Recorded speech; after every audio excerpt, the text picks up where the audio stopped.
Hi, hello, good morning. Welcome. Siya nga pala, tayo ay mag-unbox ngayon dito sa aking nabili na Xiaomi drone, model number R107 Pro. Ang unboxing na to ay hindi to siya sponsored sa Xiaomi.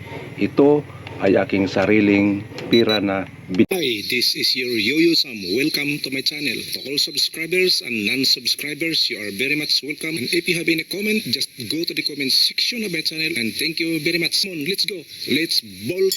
binili upang magkaroon ako ng drone dahil kailangan ko ng drone.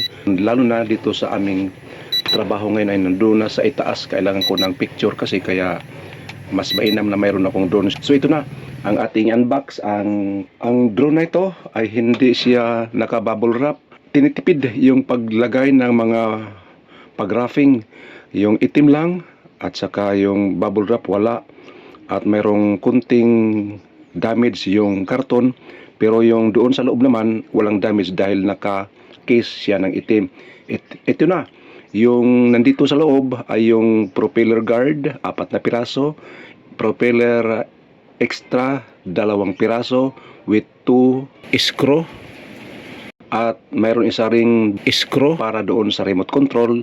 At mayroong USB cable, 3 battery, yung detachable na avoidance obstacle sensor nandoon din, remote controlled, hindi kasama yung battery. Ikaw na ang bibili ng battery, 3 piraso na AA. Depende sa battery na iyong bibilhin. Yung body nito sa isang drone ay carbon fiber. Ang papel nito ay yung leaflets ay 2 uri, Chinese at saka English. I-scan mo lang yung kung yung cellphone mo ay mayroong scanner, pwede mong i-scan doon sa Android o sa iOS. Kung wala naman, i-type mo lang yung web address nila at dadalhin ka doon sa kanilang address at doon ka mag-click sa apps at doon mo i-install sa iyong cellphone. Pwede ka makapagpalipad sa iyong drone na hindi gamit ang iyong cellphone, doon lang sa remote. Pero hindi ka makapagkuha ng picture, makapagpalipad ka lang. Mas mainam na mayroon kang monitor dahil doon ka makapagkuha ng picture. Isa pa, yung mayroon siyang hilipad, kulay orange. Mas mainam yung mayroon kang hilipad, lalo na kung doon sa mga damuhan at mahaba yung damo, upang hindi siya mahigop sa ilisin ng drone. Kailangan mayroon kang platform upang doon siya mag-take off ng paglipad. Mas mainam yun. Yun lang ang kanilang screwdriver. Mayroong isang screwdriver na maliit at i-scan mo doon yung kanya QR code.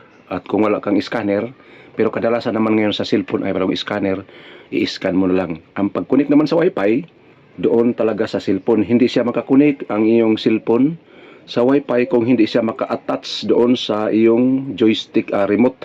Kung hiwalay siya, hindi siya connected. Doon ka lang sa iyong remote palipad. Kaya madali lang siya ma-connect sa wifi, walang problema sa wifi. Yung pagpalipad naman, isa rin yan sa aking na-obserbahan, mas mainam na doon ka magpalipad. Yung first flight and second flight ay kailangan doon ka sa malawak katulad ng plaza o doon sa mga lugar na mas malayo ang mga kahoy, puno ng kahoy katulad ng plaza o yung school na malawak ang area, doon ka pwede magpalipad. At umpisan mo na sa mababa hanggang pataas ng pataas. Isa nga pala, bago mo siya paliparin, ikutin mo muna yung mga motor niya. Kung ang 4 na motor ng iyong walang ingay, yun ay magandang motor yan. Pero kung yung motor naman ay medyo maingay, ang paglipad na yan ng isang drone ay hindi siya balance, magtakilid siya at yun ang kadalasang nagkaroon ng mga damage dahil sa papunta siya doon sa maingay na motor kasi hindi siya pareho ang ikot sa 3. Kaya kadalasan yan ay magkaroon ng crash.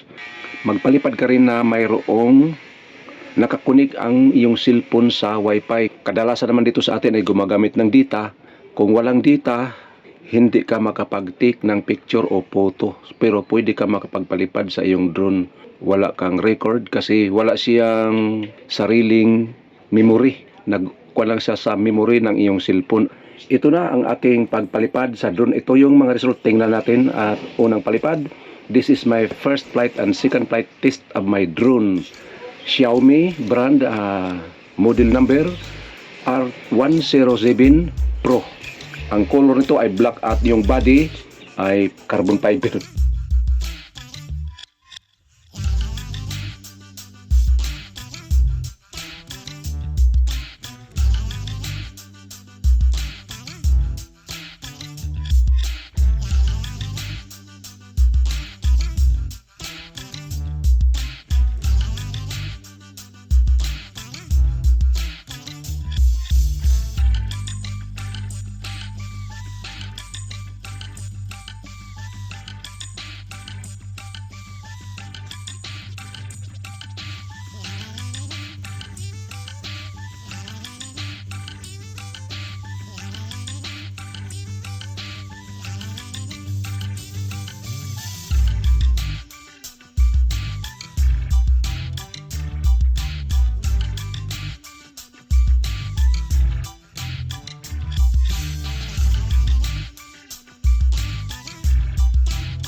This is your Yuyu Sam. See you on my next vlog and God bless us all. Bye bye.